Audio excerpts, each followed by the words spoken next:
Libre de tout contrat à la fin de la saison, Zlatan Ibrahimovic vit une année très difficile à l'AC Milan. La fin d'une ère est proche. Restez bien connectés, on en parle tout de suite. Foot.fr, fournisseur officiel de football. Bonjour à toutes et à tous et bienvenue dans ce nouveau JT Foot Mercato. On va parler du géant suédois ce vendredi. Zlatan enchaîne les pépins physiques. Beaucoup de personnes lui prédisent une fin de carrière dans pas longtemps.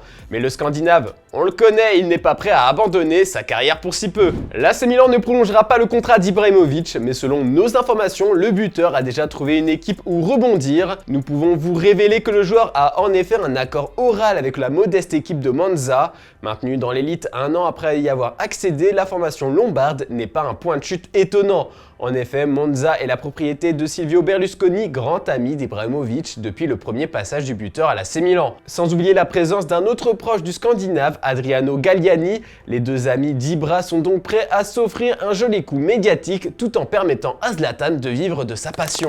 Tout ça nous amène à vous poser la question du jour. Que doit faire Zlatan Ibrahimovic cet été? Raccrocher les crampons? Aller à Monza ou un autre club? On a hâte de lire vos avis en commentaire. Puis hier, on vous a demandé dans quel club doit évoluer Messi la saison prochaine. Vous êtes une fois encore unanime en commentaire. Il doit retourner au Barça. Le Real Madrid fait un beau parcours en Ligue des Champions cette saison, mais en championnat, le Real a laissé filer le Barça en tête. Le club veut corriger les quelques lacunes identifiées avec un recrutement galactique, c'est le focus du jour. Carlo Ancelotti veut étoffer son effectif la saison prochaine pour, par exemple, éviter de s'appuyer sur Camavinga comme latéral gauche. C'est pour ça que d'après les informations de Marca, Madrid va rapatrier Fran Garcia qui a brillé au Rayo Vallecano. Le latéral gauche a été vendu il y a 2 saisons pour 2 millions d'euros et le Real a conservé 50% de ses droits, ce qui va faciliter son retour. Puis la direction espagnole est convaincue qu'il faut garder Brahim Diaz prêté à l'AC Milan. D'après le média AS, le Real aurait rejeté plusieurs tentatives de l'AC Milan, désireux de mettre la main sur le joueur définitivement. Il devrait même être prolongé par son club. La troisième recrue dont l'arrivée serait déjà bouclée, c'est Jude Bellingham. Il se pourrait bien que la pépite anglaise signe un contrat de longue durée dans la capitale espagnole d'après Marca. Maintenant, la priorité, c'est le futur remplaçant de Benzema pour lui donner du repos.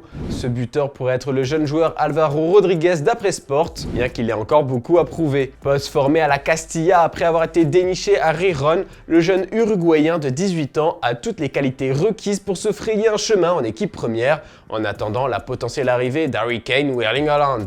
Reste à combler le manque de joueurs pour le couloir droit, car Varane n'est pas éternel et Vinicius Tobias, prêté par le Shakhtar, n'a pas encore donné satisfaction. Néanmoins, le Real aurait demandé au club ukrainien la possibilité de prolonger son bail pour voir ses progrès.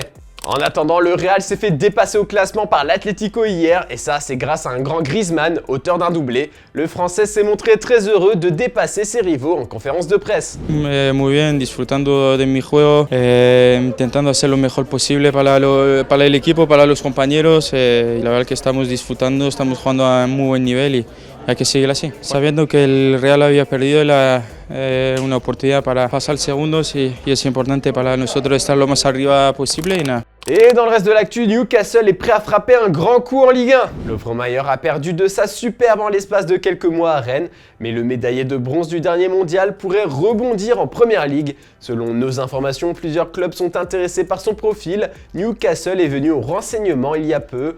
La réponse de Rennes a été ferme, le numéro 21 dispose d'un bon de sortie cet été et se trouve disponible pour une somme environnant les 40 millions d'euros. Une somme élevée qui s'explique en partie par le pourcentage à la revente dont dispose le Dynamo Zagreb.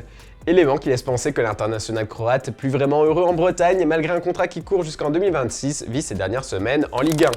Erling Haaland est devenu le nouveau détenteur du record de nombre de buts en une saison depuis le début de l'ère Première Ligue. Une prouesse extraordinaire. Ses coéquipiers lui ont rendu hommage après la victoire contre West Ham. C'est l'image du jour, je vous laisse mater ça et à demain pour un nouveau JT sur Foot Mercato. Bonne soirée!